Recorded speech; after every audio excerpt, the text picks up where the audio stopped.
ఈ రమదాన్ రోజు మార్నింగ్ వచ్చిన ఫుడ్ మాకు ఇది. ఒక పక్కన ఫుడ్ అయితే తింటున్నాం. మా బాబా పిలిచి మాకు ఇది అదే ఇచ్చిండు. మొత్తం 15 దినార్లు అయితే ఇచ్చిండు ముగ్గురు కలిపి. నా 5 దినార్లు నేను తీసుకొని మిగతా డబ్బులు మా ఫ్రెండ్ కి ఇచ్చేసిన. వేరే ఫ్రెండ్ కూడా నువ్వే చేసాయని. ఈ రోజు ఇలాంటి వెరైటీస్ అయితే చాలా వస్తాయి తినేకి, ఎందుకంటే రంజాన్ కాబట్టి. కోవిడ్ డ్రెస్ వేసుకొని కోవిడ్ కన్నా ఘోరంగా తినేసిన.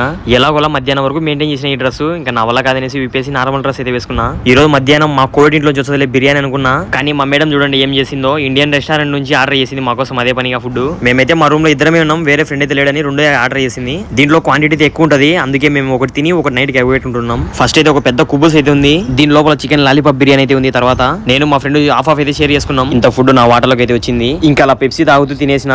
నాకు తెలిసినంతలో ఈ రంజాన్ మంత్ మొత్తం ఈ గల్ఫ్ కంట్రీస్ లో ఉన్న వాళ్ళు ఒక సైడ్ రోజా ఉంటూ, ఒక సైడ్ టైం ఫుడ్ దొరకక, ఒక సైడ్ రోజా ఇడ్చే టైం కి డ్యూటీ పడి కార్ లో తిన్న వాళ్ళు ఎంతో మంది ఉన్నారు. ఈ గల్ఫ్ కంట్రీస్ కి రావాలనుకున్న వాళ్ళు ఒకటే గుర్తు పెట్టుకోండి, కష్టమైన సుఖమైన మనం కష్టపడితే మన ఇంట్లో వాళ్ళందరూ హ్యాపీగా అయితే ఉంటారు. ఈ వీడియో నచ్చితే కనుక లైక్ అండ్ ఫాలో చేయండి. ఈవినింగ్ నాకు ఎంత దిగి వచ్చిందో ఒక వీడియో అయితే పోస్ట్ చేస్తా.